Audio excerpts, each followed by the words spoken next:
this paper, what we want to do, we want to study first price auctions that happen simultaneously. So simultaneity is a prevalent feature in many auctions, especially online auctions, but it's also a common feature in procurement auctions, highway construction, or waste collection or recycling services. So, and these procurement auctions are exactly what we want to focus on. And very broadly, the question we have studied can be formulated as the analysis of how cross-auction interaction affects the market performance. And the motivation for that is that usually in the empirical work, so most of the empirical papers studying these auctions, so they completely ignore the simultaneous feature of these auctions and analyze them as separate standalone auctions. And this is the right way to do it if the cost of the firms bidding of the projects, if the evaluations are additive across those projects, but not the right way to do it otherwise. And there can be very good reasons not to believe in the additivity, such as capacity constraints, or that some projects can be closer to each other and lead to cost savings, while other projects could be further away and lead to cost increases. And so, of course, the simultaneous bidding was analyzed by Milgram and any others in the context of simultaneous ascending auctions. And it was shown that this simultaneity has effect on the bidder's behavior and often leads to the so-called exposure problem when bidders basically overbid. They fail to construct efficient bundles, and bundles they end up winning, so they don't want at the prices they want to pay. And basically, what we have is that it is believed that in the sealed bid auctions, so the exposure problem is even worse than in the ascending simultaneous auctions. But apart from that, not much is known about how cross-auction interaction can affect market performance in first price markets. So the data that we use comes from the Michigan Department of Transportation.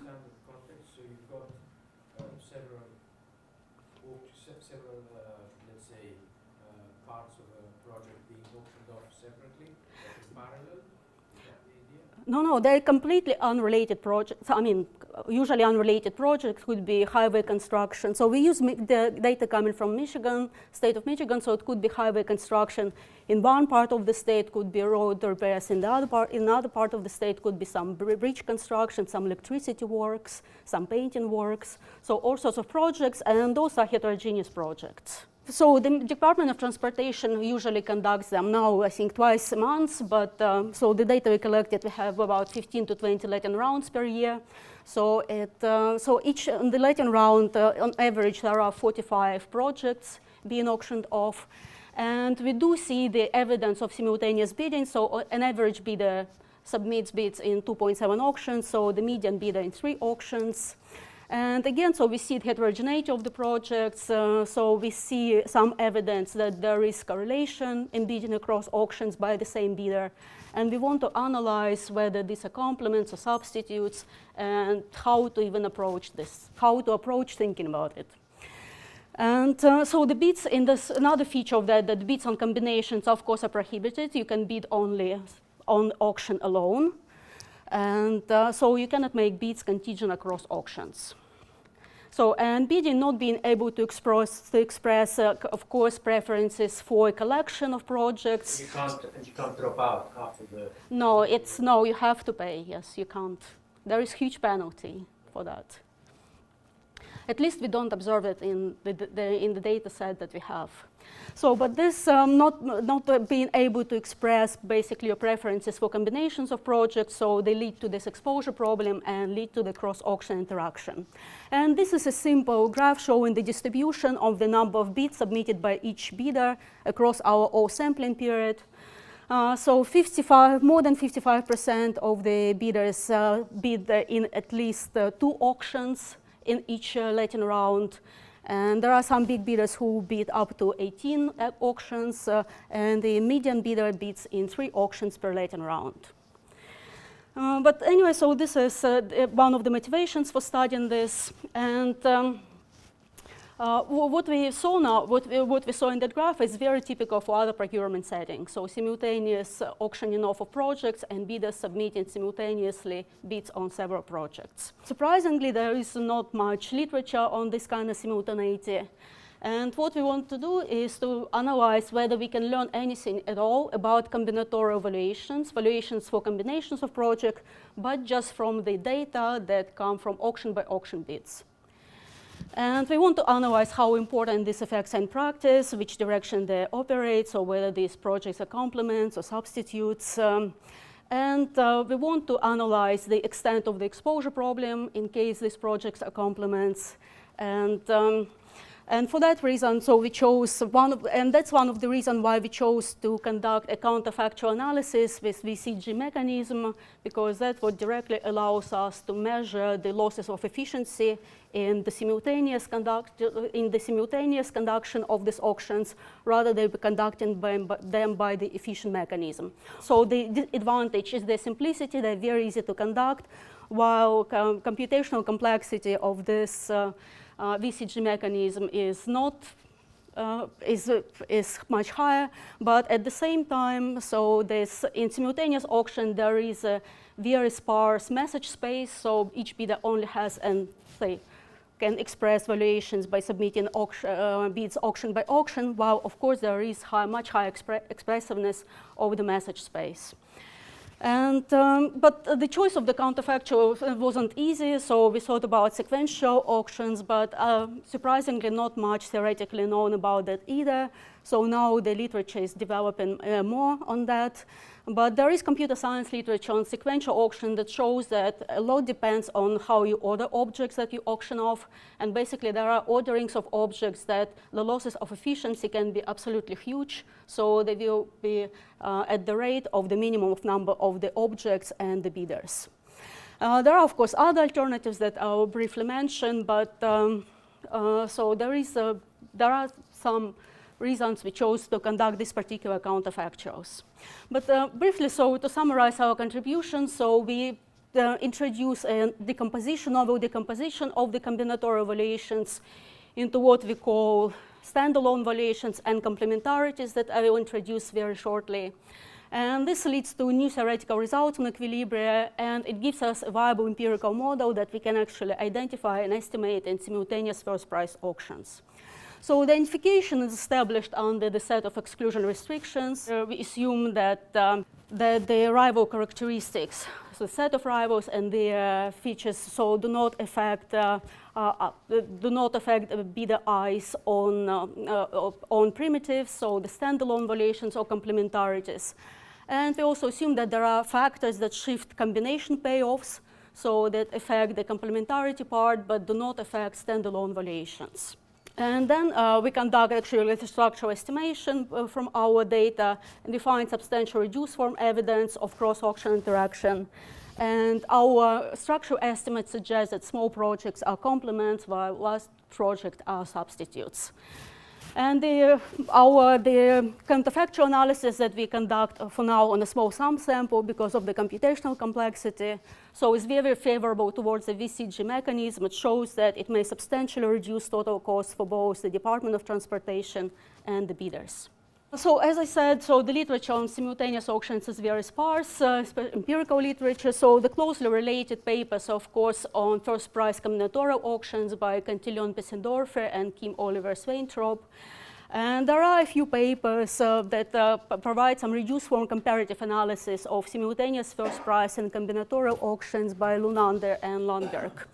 And there is, of course, theoretical literature that analyzes very closely other related forms of strategic dependence, such as Milgram, so simultaneous ascending auctions, Gauche simultaneous first-price auctions. Probably the closest to us is Santach and Rosenthal that analyze simultaneous first-price auctions within the independent private values framework. And less related, but still relevant, is the computer science literature. For them, the simultaneous auction is a really big thing. So, but most of the literature is focused on analyzing the efficiency bounds, so the so-called Bayesian price of anarchy. So, in the main lessons from that literature, if objects are substitutes, and the losses of efficiency are not that bad, but if the projects are complements, then the loss of efficiency can be huge. Okay, so I'll start by introducing setup and notation, then highlight some theory, then show our empirical model and how we achieve identification there, the identification restriction and the main identification argument, and then actually show the results of the data analysis, reduced form regressions, structure estimation, and counterfactuals. So the auction game is we have n risk-neutral bidders competing for L prices, so allocated via simultaneous first-price auction. So the highest bidder in auction L wins the price L. So bids are binding. So the bidders are not allowed to submit combination bids and cannot make bids contingent across auctions. And the tie-breaking rule, we assume that it's a random tie-breaking rule, so ties are broken independently across auctions. So what we mean by an allocation? An allocation here is denoted an A. By an allocation, we mean an assignment of prices to the bidder. Then an outcome. So an outcome from the perspective of bidder I, an outcome is an L-dimensional vector of zeros and ones, where one in L's place corresponds to bidder winning object 1, and 0 corresponds to not winning object L. So even though the bids are only allowed auction by auction, so the preferences are defined over combinations. So basically for each omega, for each outcome from the perspective of bidder I, so yi omega is a combinatorial evaluation bidder I assigns to outcome omega. So all these outcomes can be ordered in some way, and we can all put them into a very long 2 in the power of L dimensional vector. We normalize the value of winning nothing to 0, and we assume that these evaluations, combinatorial evaluations, are monotone in omega, so bidders would like to get more objects for free. So basically this vector yi is what describes bidder i's private type.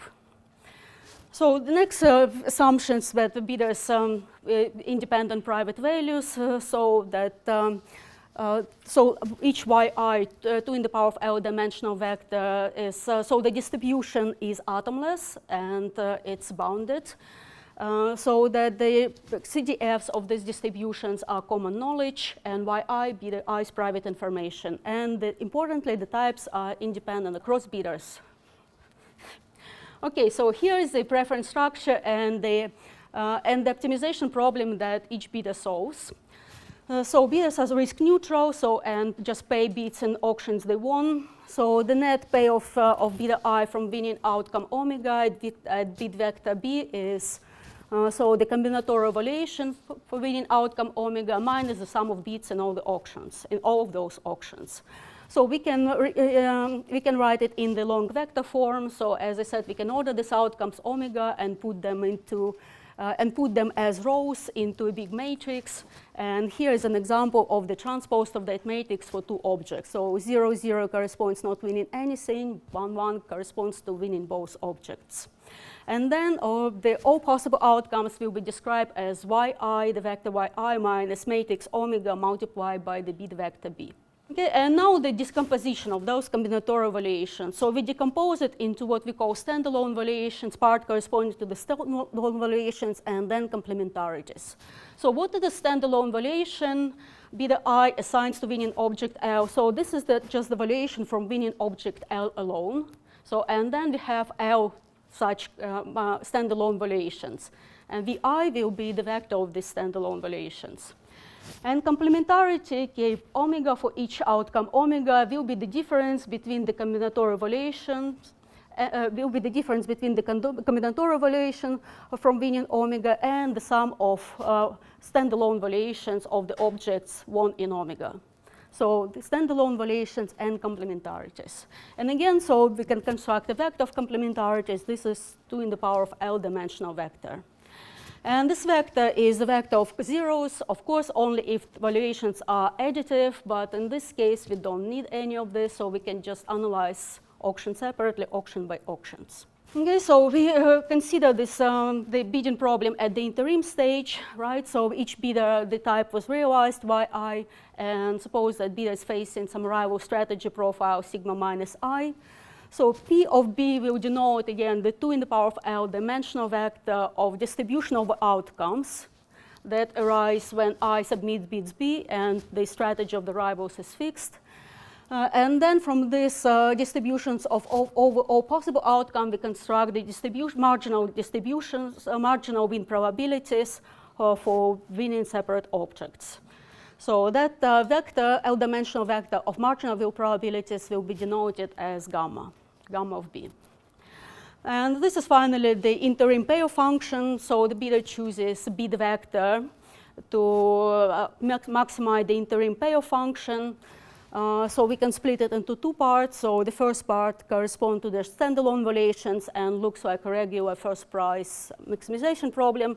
And the second part, Ki multiply, so the scalar product of the vector of complementarities multiplied by the probabilities of winning various outcomes, is the part corresponding to complementarities. And again, this problem is separable if additive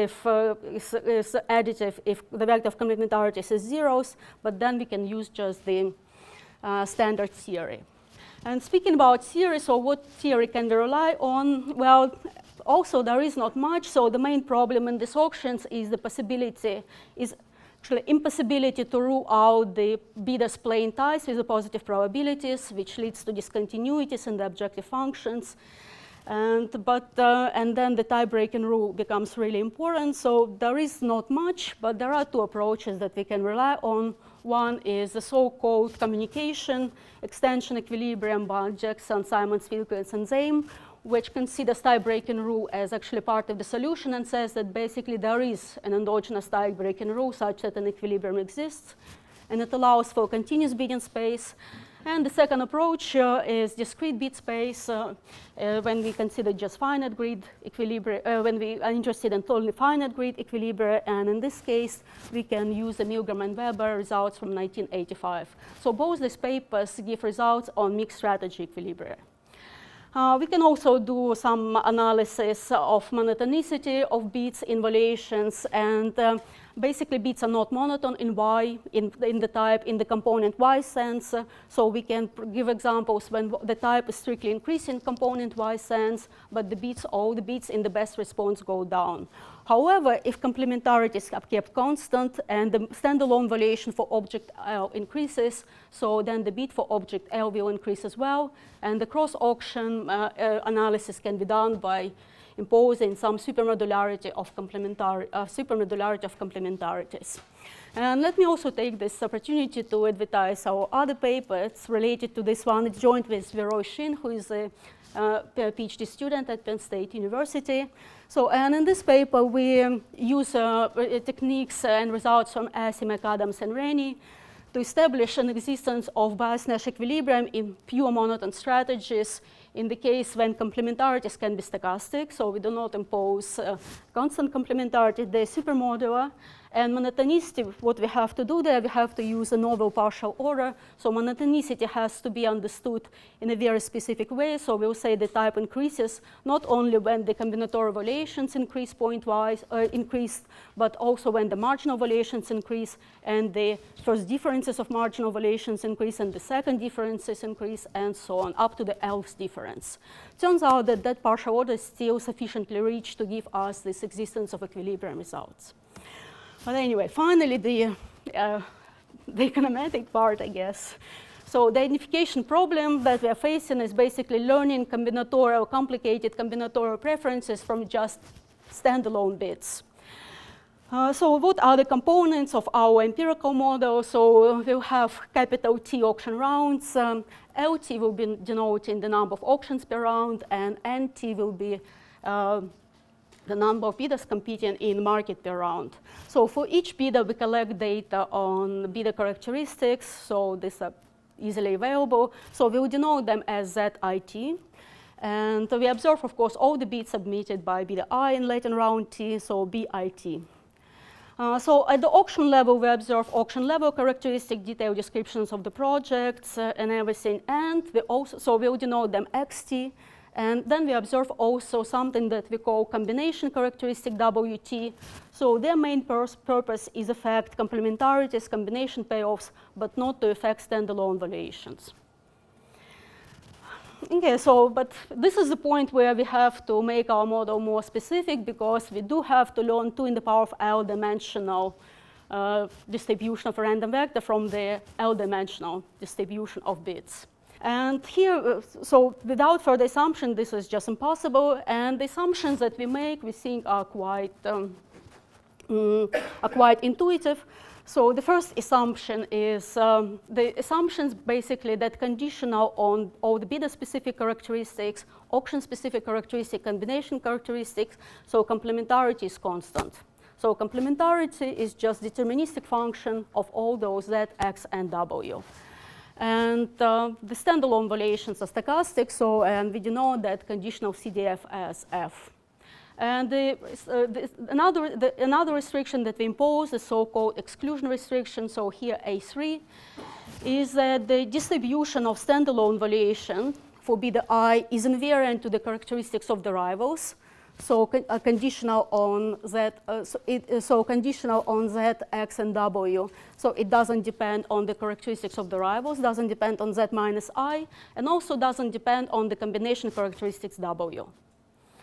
So an exclusion restriction for complementarity, so complementarity for bidder I, so does not depend also on the rival characteristic Z minus I. So K of Z, X, and W is just a function of Z, I, X, and W.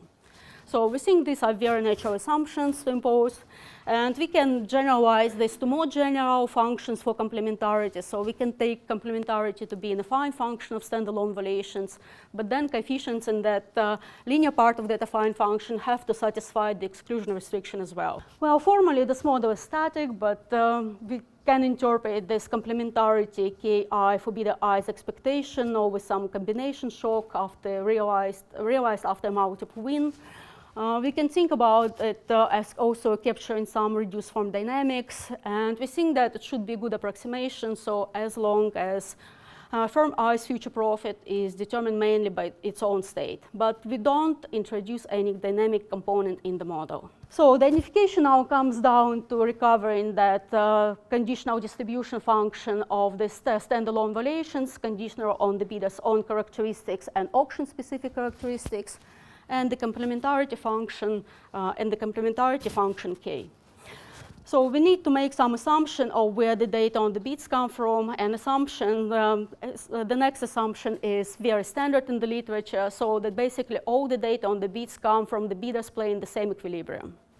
So we assume the Jackson, Simons-Wilkins, and same type of equilibrium.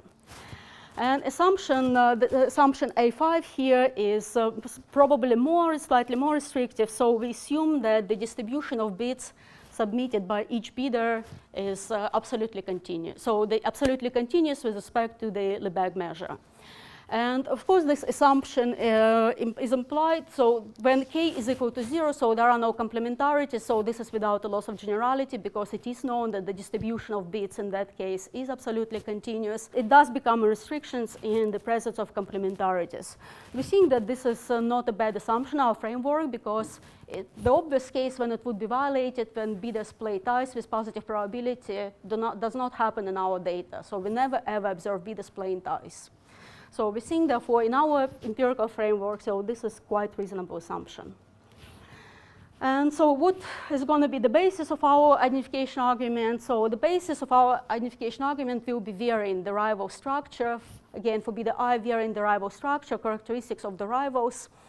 So for instance, if bidder I facing structure Z minus I, we can think about that by just increasing the number of bidders, bidder I is facing in other auctions.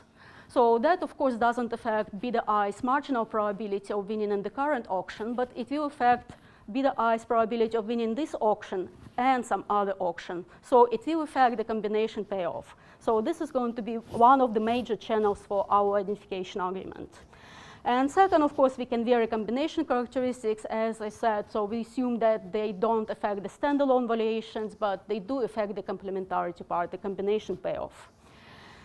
So these two, they should give us the identification of the primitives of the model. The identification is three-step. Now written the optimization problem faced by bidder I. So here hats are meant to denote that this is something available to the econometrician. They're not sample values.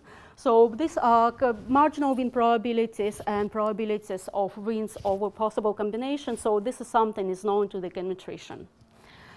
So based on our assumption, the absolute continuity becomes important. So any interior solution, bid vector, should satisfy the system of first-order conditions. This is system 1. So, and here, so this system connects everything, of course, the standalone valuation, the complementarities, the distribution of bits. But under our conditions, so we can solve the system of first-order conditions to get the inverse bit system. And for each bit observed coming from the distribution of bits submitted by beta I, conditional on Z and W, here for now fixed Z and W, and every candidate vector of complementarity, so there is a unique vector of standalone valuations consistent with that rational behavior by beta I. So under, under the assumption that we imposed. This, is, of course, becomes the standard Gehr-Pernier-Wong first-order condition when there are no complementarities. Okay, so this is the inverse bit system. So on the left-hand side, standalone valuations, and on the right-hand side, everything is observed with the exception of this complementarity Ki. So if complementarity was observed, so it would be straightforward to identify, of course, the marginal distribution of the standalone valuations. So our first task is going to be to pin down that complementarity Ki and then move to the standalone valuations. Well, we start by imposing our assumptions on the deterministic complementarity. So for given Z and W, so this is just constant. So this is a function of Z and W. So, so the difference of this inverse bit system with the previous one is just instead of K, it says K of Z and W. And this holds almost everywhere with respect to the distribution of bits submitted by beta I. And what we are doing next, so we are taking the conditional mean of both sides, conditional on Z and W. And here I split Z into two components corresponding to beta I's own characteristics and to the rival characteristics. So complementarity here does not depend. So complementarity is constant, so K of Z and W. And so that taking this expectation gives us a linear right-hand side with respect to this complementarities, where this gamma, or I don't know what the name of this, and psi actually, so can be determined from the data, from the observed data. And so what we are doing next, so we are imposing the restriction, the invariance of the complementarity to the rival characteristics. So instead of K of Z and W, I'm writing K of Z, I, and W. I've for now completely omitted X from the notation, but it's also conditional on X everywhere. So now it's K of Z, I, and W. And now keeping Z, I, be the I's own characteristic fixed and combination characteristics fixed. So let's change the rival characteristics to consider some Z minus I prime from the respective support. And again, take that conditional mean. So then this functions gamma and psi, so they're going to change because the complicated nonlinear expressions of the probabilities of winning open combinations. But the complementarity vector K is of course the same because it's invariant to the rival's characteristics. So the only difference between 2 and 3, of course, then at the next step, we use the assumption that we impose that the distribution of standalone valuations for beta I is also invariant to the rival's characteristics. So basically, the left-hand side in 2 and 3 is the same thing. So if we take the difference, it gets eliminated. So it gets the 0, and from the right-hand side, we get the linear expression with respect to this complementarity K. And this is, of course, what we have here is L. This gives us L equations, still with respect to many unknowns. Here, the number of unknowns is 2 in the power of L minus 1, because there are no complementarities when winning just one object or winning nothing.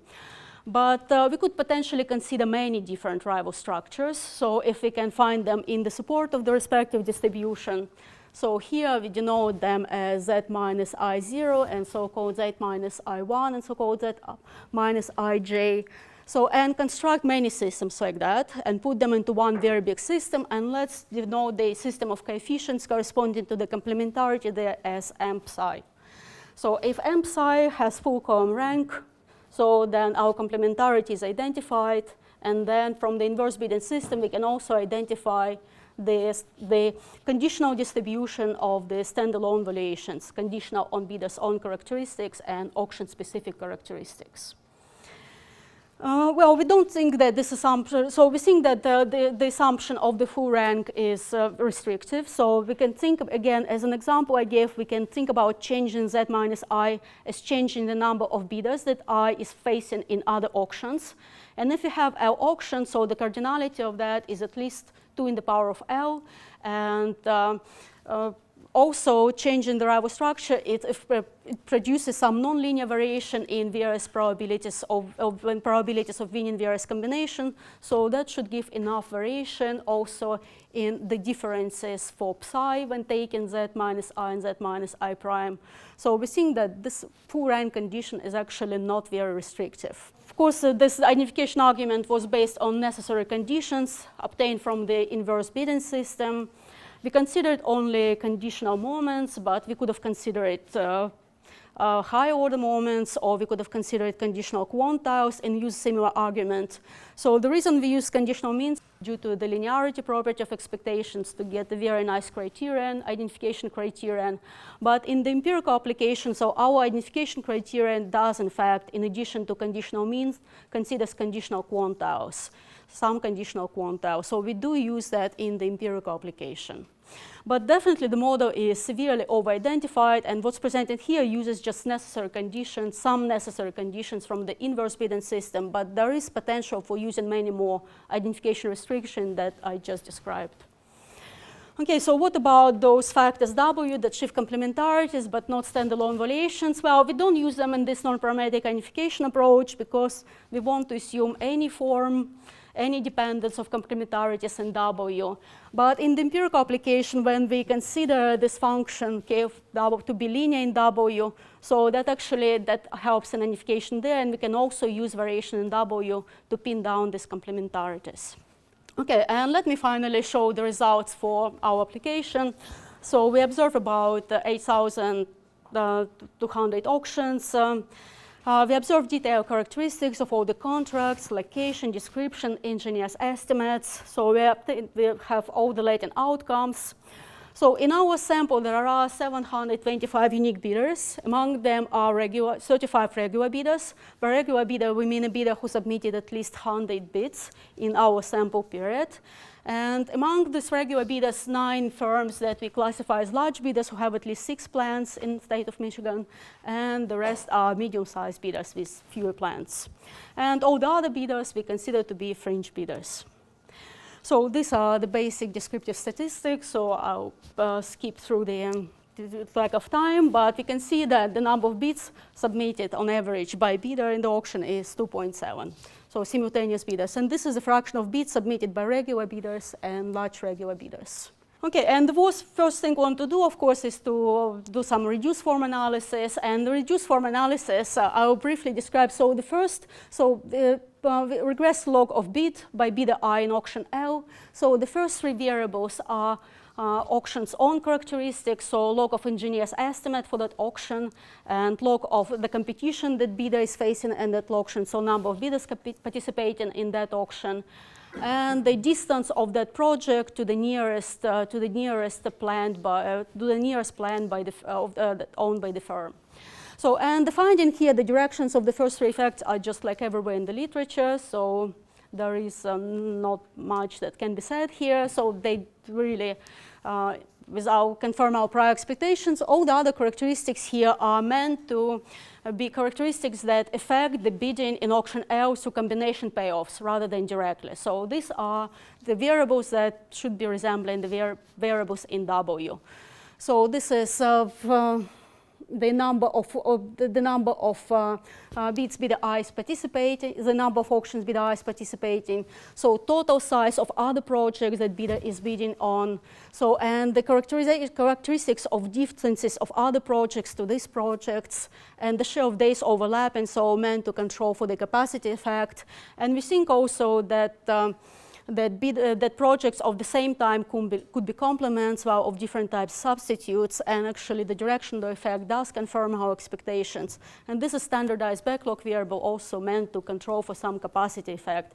But theoretical effects of some of these are ambiguous, so it depends whether the projects are complements or substitutes. Some are less ambiguous, so like for instance being the same type or for the log of distance. So if the projects are more distant, we don't think about them as complements. Here we proceed in the traditional, the empirical IO literature, so do something similar to S11 and Sierra, for instance, and Cantillon and Pissendorfer. So we take the distribution, observed distribution of bits, log of bits, and we approximate it, fit it with maximum likelihood about the multivariate normal distribution. So and parameters of that multivariate normal distribution are determined by auction characteristics and the characteristics that are meant to affect the combination payoffs, but not standalone valuations. And here are the results of this maximum likelihood estimation. I think this thing to take from here is this covariance parameters that shows that there is correlatedness of bidding across different auctions. And so how we estimate K? So we take the equation from our identification strategy. So, but now we will be parameterizing complementarity as Wi omega, and will be varying W. So what we are doing, so we are drawing a very different rival structure and different fact of combination payoffs from the empirical distribution. So this is all observed. So based on that, so we draw bits. R bits, I think we do for 500 from the respective conditional distribution of the bits submitted by the bidders. Compute the marginal probabilities of winning the derivatives of the combination, probabilities of winning various combinations, and average it out to approximate those gammas and psis. And in addition to the means, we also used, as I said, some conditional quantiles. So we use conditional median and some other decile. And basically, so these are the results. So here positive high K means larger cost synergies. So here positive K means that complementarities. So what we see is that on average, there are complementarities. So they go down, of course, with the sum of engineers' estimate of all the other projects that bidder is involved in. So this is the negative direction effect is exactly what we expect. So they go down with the number of days overlapping with other projects. So another way to control for the capacity effect. So the distance among projects, again, so the larger distance affects complementarities negatively.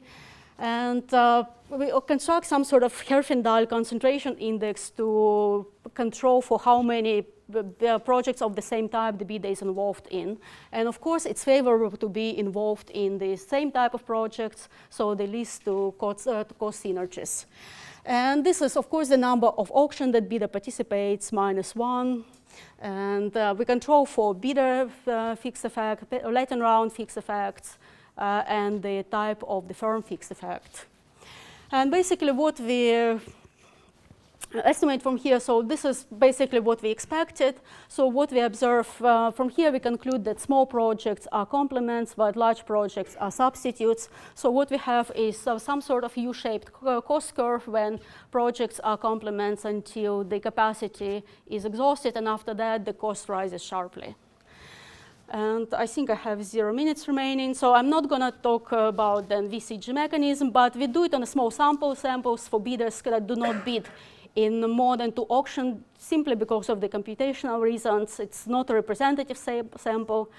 And we do find that, so this mechanism is well known, and we do find that for that subsample, so switching, for instance, to this VCG mechanism would reduce total cost by about 15%, and 7% of those would come by reducing costs to the Department of Transportation.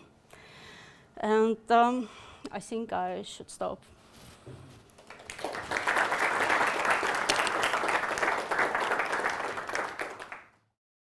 All right, thank you very much, and thank you, Tatiana. That's a really nice paper.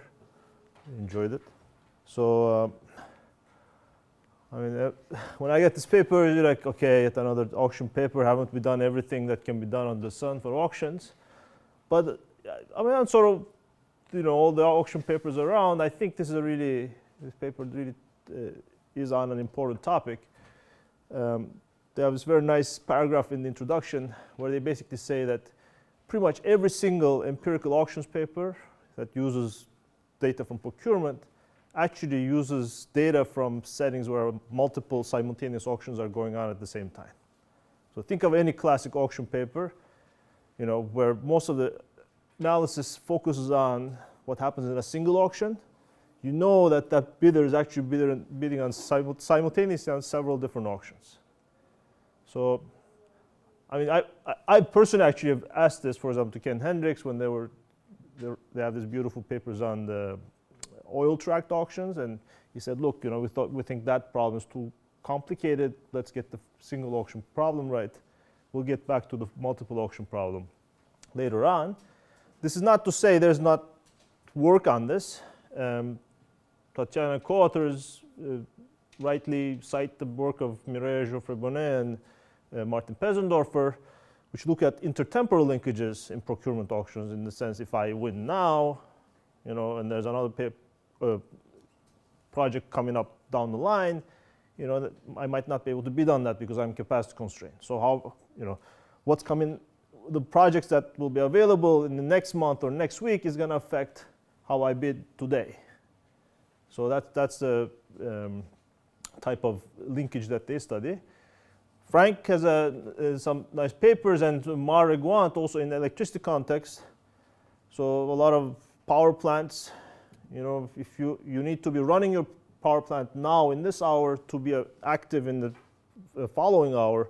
So these intertemporal linkages become important. So, you know, what you do in this one auction for this object may not be independent of what's going to happen in this, you know, in the next object's auction. So you know, I guess the difference there is, for example, in Mar's paper, you see the Spanish electricity operator, for example, realizes that this is a very important constraint, these linkages. So they introduced, if you will, a package bidding system. In the sense, people can say, look, you know, I have to fulfill these cross constraints. So let me express my preferences over these cross constraints explicitly, rather than having to bid separately in these two auctions. Another paper that maybe you guys should look at is, you know, Pat Beyer and Jeremy Fox have this paper that looks at, you know, FCC spectrum auctions. You know, these are the wireless spectrums, wireless licenses all around the country, and they find large complementarities. They use different ideas to identify these complementarities, but like you guys, you know, they find that these cross effects are very important. Okay? So what does this paper do? I think a very intuitive and I believe plausible identification ideas to solve this important problem. What's the main result? You know, it's basically, I think, the main result that these people, these highway pavers or highway construction firms have U-shaped cost curves, as in sort of standard textbook things. You need some minimum efficient scale. So you're gonna hire people or have some fixed resources, you know, rent some trucks. You need enough projects to satisfy these fixed costs. But, you know, after a certain thing, you know, you have diminishing returns. So, you know, you don't want to go too large with the projects that you get. One thing I wanted to sort of clarify a little bit in the empirics is, you know, is this an absolute size thing, or this is a ratio of, let's say, the bidder's size to the project size? So I think my interpretation is, you know, if I have this firm with small capacity, the relative size of the project to the bidder would be the more relevant thing to look at than the absolute size, but that's a very minor quibble. The other one is very intriguing, you know, sort of given that these linkages, complementarities, or substitutabilities are important, should we switch over from these, you know, naive, let's say, you know, auction by auction mechanisms to more complicated mechanisms that allow for, say, package bids, where people can say, okay, I'm going to submit a separate bid for each of these objects separately, but also another bid that for the combination of them. Should we allow systems like that? You know, their results seem to suggest that there might be important gains here.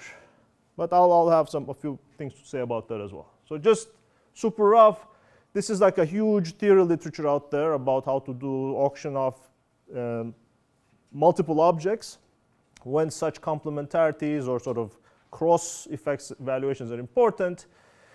You know, the easy answer is you can just run the Vickers-Clarke-Groves mechanism.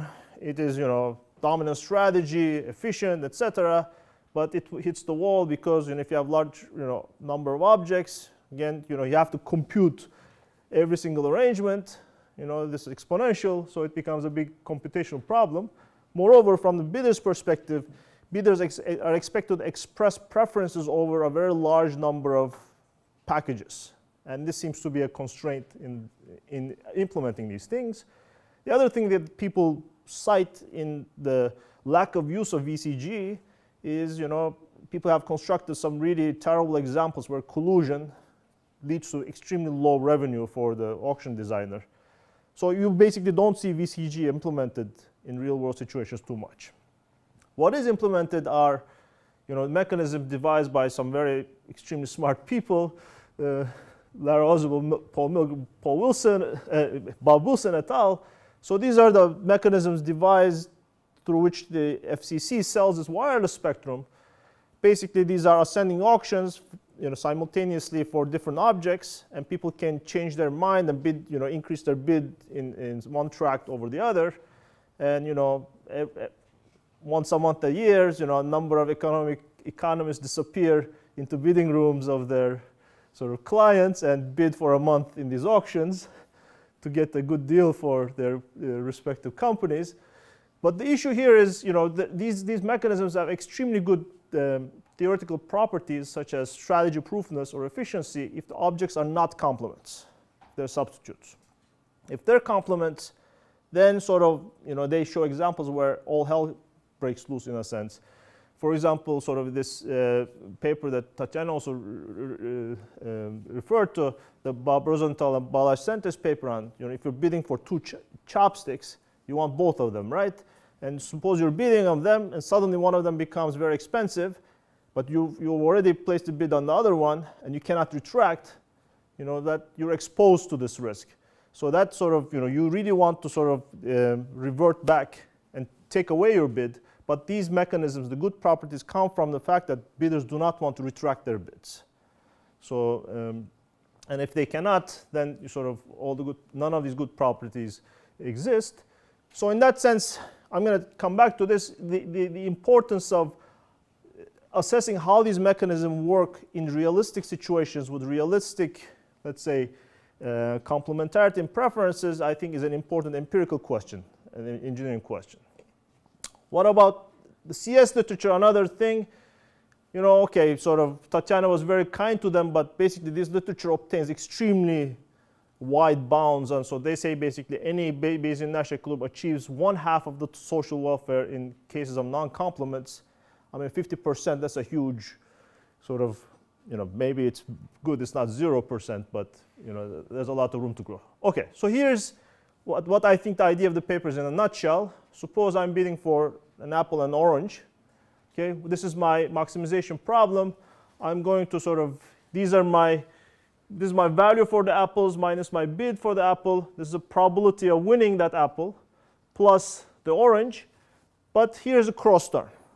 Right, so this is the probability I win both of them is the, if they're independent, this product times this cross term V of apple and oranges, right?